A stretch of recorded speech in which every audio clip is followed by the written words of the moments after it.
సృష్టి test tube baby centre IVF surrogacy పేరుతో జంటలను మోసం చేసి నిరుపేదల నుంచి బిడ్డలను తక్కువ రేటుకు కొనుక్కొని లక్షల్లో అమ్ముకున్నారు. ఈ వీడియోలో చూపించినట్టు అన్ని ఐవీఎఫ్ సెంటర్స్ స్కామ్ చేస్తున్నారా అంటే అస్సలు కాదు. కొన్ని సెంటర్స్ చేస్తున్నాయేమో కానీ మంచిగా చేసే సెంటర్స్ కూడా ఉన్నాయి. సో నేను ఇప్పుడు మంచిగా చేసే సెంటర్స్ ని మీరు ఎలా రికగ్నైజ్ చేయాలో నేను చెప్తాను. ఫస్ట్ ఐవీఎఫ్ ల్యాబ్ క్వాలిటీ ఎలా ఉంది, వాళ్ళ సక్సెస్ రేట్స్ ఎలా ఉన్నాయి, బ్లాస్టోసిస్ట్ చేస్తున్నారా లేదా, బ్లాస్టోసిస్ట్ ఫార్మేషన్ రేట్ ఎంత ఉంది, అట్లీస్ట్ 50% కన్నా ఎక్కువ ఉందా లేదా, ఎయిర్ హ్యాండ్లింగ్ యూనిట్స్ ఉన్నాయా లేదా, వాళ్ళు ఎంత బాగా మెయింటైన్ చేస్తున్నారు ల్యాబ్ ని, ఎంబ్రియాలజిస్ట్ కంటిన్యూస్ గా అక్కడ అవైలబుల్ గా ఉండి మానిటర్ చేస్తున్నారా లేదా, అడ్వాన్స్ టెక్నిక్స్ పీజీటీఏ అంటే ఎంబ్రియో టెస్టింగ్ అన్నమాట, లేదా ఎరా, sperm selection methods, microfluidics, embryo glue, laser hatching, ఇలాంటి అడ్వాన్స్ మెథడ్స్ అన్ని అక్కడ ఉన్నాయా లేదా, ఇవన్నీ చూసుకుని ఇవన్నీ ఉంటే కనుక ఆ ల్యాబ్ ఇస్ గుడ్ ల్యాబ్ అన్నమాట.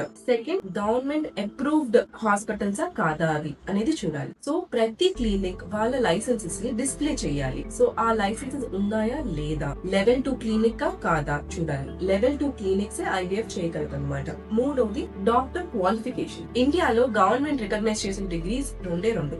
ఒకటి ఎఫ్ఎన్బి రిప్రొడక్టివ్ మెడిసిన్, ఒకటి DM or MCH reproductive medicine. So మీ డాక్టర్ కి ఆ డిగ్రీస్ ఉన్నాయా లేదా, ఇన్ఫర్టిలిటీలో వాళ్ళ ఎక్స్పీరియన్స్ ఎంత ఉంది అది కూడా చూసుకుని ముందుకెళ్ళాలి. Fourth the transparency. సో ప్రతి ఒక్కటి మీకు క్లియర్ గా ఎక్స్ప్లెయిన్ చేయాలి. ఒకవేళ డాక్టర్ మీకు 100% సక్సెస్ ఇచ్చేస్తాను, మీరు డెఫినెట్లీ బేబీతో వెళ్తారు అనే మాటలు మాట్లాడుతుంటే కనుక అస్సలు నమ్మద్దు. ఎందుకంటే that is not practically possible. Open గా మీ కండిషన్ పరంగా ఎంత సక్సెస్ ఉంది అనేది డాక్టర్ మీతో క్లియర్ గా కమ్యూనికేట్ చేయాలి. అలా చేస్తే ఆ సెంటర్ ట్రాన్స్పరెంట్ గా ఉందన్నమాట. Next, individualised protocols. సో ప్రతి పేషెంట్ ని అసెస్ చేసుకుని వాళ్ళకు తగ్గట్టుగా మెడిసిన్ స్టార్ట్ చేసుకోవాలి. దీన్ని ఇండివిజువలైజ్ ప్రోటోకాల్స్ అంటారు. అందరికి ఒకటేలా చేస్తే సక్సెస్ అవ్వదు.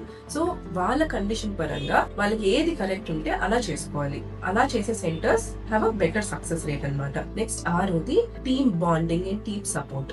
డాక్టరే కాకుండా ద హోల్ టీమ్ కూడా మీకు చాలా సపోర్టివ్ గా ఉండాలి. ఫ్రెండ్లీ అట్మాస్ఫియర్ ఉంటే ఇలాంటి సెంటర్స్ లో మీకు బెటర్ సక్సెస్ రేట్స్ వస్తాయి అన్నమాట. And these are the right centres.